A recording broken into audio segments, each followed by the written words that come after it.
Hi there! So today we're going to have a conversation about how I learned how to determine my whys. So personally, isa talaga to sa mga gusto kong unahin na conversation kasi I believe, and from what I learned and what I realized, isa to sa mga good na foundational ideas out there that can help you when it comes to achieving your goals and a lot of other things and aspects in life din na pwede mo siyang i-apply. I'm not sure if you went through the same thing as well or na-experience mo na. We have these goals na gusto lang natin ma-achieve. Like, kunwari, especially when it comes to New Year's resolution, no? O gusto kong pumayat.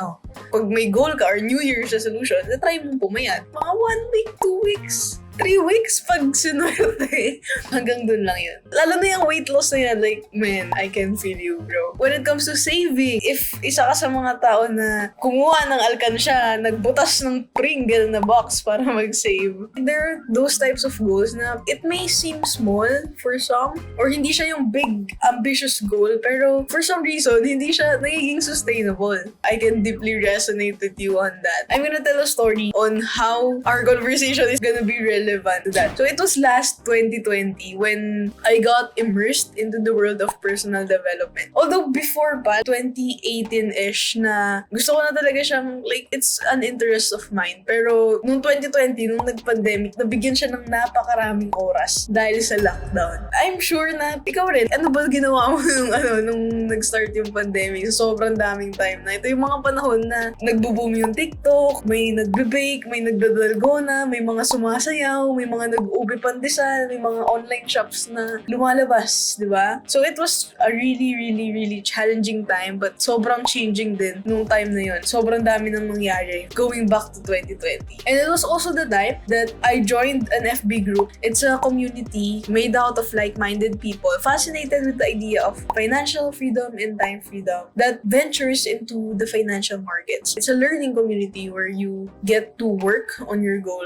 Having observed and having been immersed into this community, napapansin ko na most often, one of the most common goals that people have is a result-oriented goal.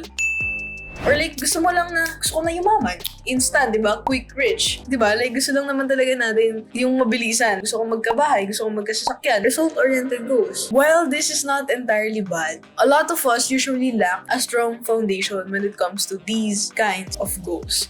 And that is also when I learned na yung time freedom, financial freedom, more like realized sa sarili ko na itong mga money, wealth, these are just the tip of the iceberg. Going now to what I'm going to share, this is just like a collective information na natutunan ko from the communities, from the materials online, from mentors na nakausap ko, at from other leaders as well na I work with. And this is also mostly patterned by the concept of Simon Sinek, if you've heard about him. So you can search him if you want a more detailed information about what I'm going to share to you right now. So the first thing that I'm going to share is, I learned that pwede mo palang i-categorize yung why mo into 4 categories. So this is not definite na 4 categories. This is just one of the ways na pwede mo i-categorize. So number 1 na pwede mo siyang i-categorize is survival. You can have a why for survival. Diyan papasok yung food, water, shelter, clothes, mga survival. Gusto mong mag-survive. Number 2 is to attain comfort. So ano ba yung comfort? You can say that aircon is a comfort kasi technically pwede ka namang walang aircon, but you choose to seek comfort. Bed, kasi technically pwede ka matulog sa sahig, pero like, syempre, you want comfort. Number 3 is freedom. Time freedom, financial freedom, or yung things na you can have control over. If ayaw mo na nang dinidiktahan ka ng boss mo, time freedom. Ayaw mo nang problema kapag magbibili ka sa grocery, financial freedom. And number 4 is purpose. So, dyan na papasok yung things more than the material things na meron tayo sa mundong to. Lahat ng tao, we have different starting points sa 4 na whys na yun. So, yung iba, they do things to live more comfortably, or they do things to just survive. Yung iba, they do things to seek financial and time freedom. So, iba-iba yan, and we have no right to judge people naman kung nasan sila. But what's gonna be important is, you know, kung nasan ka ngayon, ano yung why mo, and ano ba yung gusto mong mangyari. What do you want? Do you want to advance? What do you want? Not everyone gets to reach the 4th why, which is the purpose. So, alam niyo yung quote na some people exist and that is all. Kasi sometimes some people get too focused on just surviving, unfortunately. it just shows na hindi rin naman prerequisite yung other three para makasik ka ng purpose mo. If ever, it's gonna be a limiting belief na kailangan mo ng time freedom and financial freedom to seek purpose. So you can seek purpose sa mundong to, regardless of how old you are, where you are in life, the state of your life. There's also this thing, the golden circle, na concept ni Simon Sinek. It's a circle inside of a bigger circle, inside of the bigger circle. Nasa pinakagitnang circle is your why, nasa outer circle is your how, and the outermost circle is your what. Simon Sinek says, it's important to know and to start the inner circle first and work your way out. So what does it mean? When you know your why, the how will eventually follow. So as long as you know your why, alam mo na yung mga bagay na pwede mong gawin para ma-achieve yung why na yun. And then, of course, going outside the second circle, the what will follow. So usually kasi, like what I shared kanina, we start with the outer circle first. Yung what. Gusto kong pumayat. It's a what. What? Ano gusto mong mangyari? What? What? Or ano gusto mong makuha? What do you want?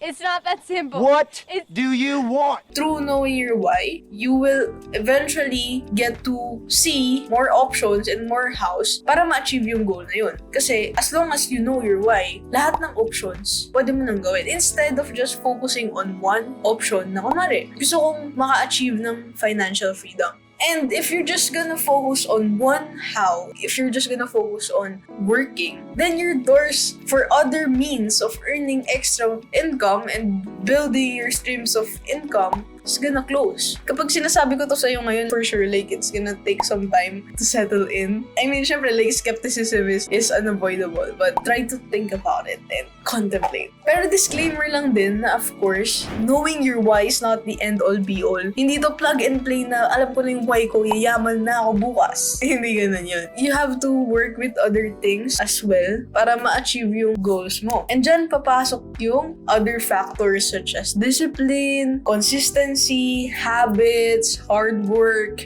and other things, everything na makakatulong sa'yo para maka-achieve sa goal mo. Now, how does your why work with those other factors? Now, your why, it becomes your reminder. It becomes your light when you go through that dark tunnel full of uncertainty, fear, and doubt. You get to go back to bakit mo ba ito sinimulan in the first place? Ano ba yung rason mo kung bakit mo siya gustong tapusin? So, isa lang to sa mga weapon na pwede mong gamitin para mag-battle through all the challenges para ma-achieve yung pinaka-goal mo. But it helps in terms of sustainability. I think yun yung pinaka-main essence niya. Pero how did this help me? Personally, it helped me in terms of building more sustainable goals. Kasi alam ko na, it's not easy to quit anymore. Kasi alam ko kung bakit ko to ginagawa. Kung para saan. Yung why ko. So, personally, when looking back and reflecting with the goals na tinry ko i-achieve before na hindi naging successful, parang napaisip ako na,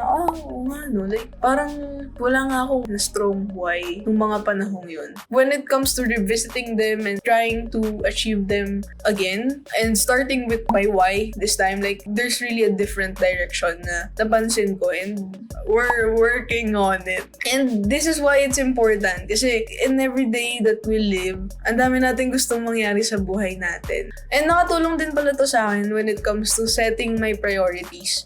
If you're gonna notice, you can recalibrate on things na ginagawa mo na sa buhay mo ngayon. Like, ano bang saysay ng ginagawa ko to? Bakit ko ba to ginagawa? Pwede bang hindi ko na to gawin? Or like, ano ba yung mas nagmamatter para ma-achieve ko yung gusto kong ma-achieve? Dapat ba na gawin ko na to? Kasi yung rason kung bakit ko siya gagawin is gonna be integral sa gusto kong ma-achieve. In whatever you do, ano ba yung why mo? Is your why strong enough to take you to where you want to go? But yeah, again, I'm genuinely curious. I wanna know kung ano ba yung why mo, kung bakit may na-achieve yung mga gusto mong ma-achieve, especially the bigger goals, right? Kasi these are the goals na it will really take a lot para ma-achieve siya. If you wanna share, like, feel free to DM me sa IG. If you wanna comment, pwede rin para makita ng iba. I wanna hear din. We can talk. It's always fun din to hear kung ano yung mga experiences nyo in life and possibly learn from you guys as well. That's all I think na gusto kong i-share sa'yo ngayon for now.